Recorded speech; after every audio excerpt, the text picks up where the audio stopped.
কি হইতেছে এখানে হলো হাড্ডি পার্টি হইতেছে নাকি?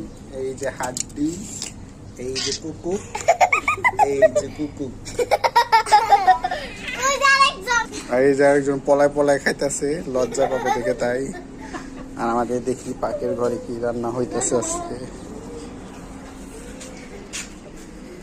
এই যে আজকে রান্না হইতেছে মার 10 কেজি দুধের চিনি লবণ ছাড়া পায়েস, যেগুলো সাধারণ মানুষ খেতে পারবে না। এই পায়েস খাইতে হলে কাপড় চোপড় খুলে ছোট বাচ্চা হয়ে আসতে হবে, যাহাকে বলে ল্যাংটা পোলা পান।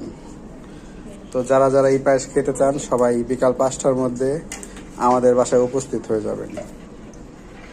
তো বিকাল 5টার দিকে এই পায়েস সার্ভ করা হবে সবার মাধ্যমে। এটা রান্না হোক, রান্না হওয়ার পর যখন বিতরণ করা হবে তখন আবার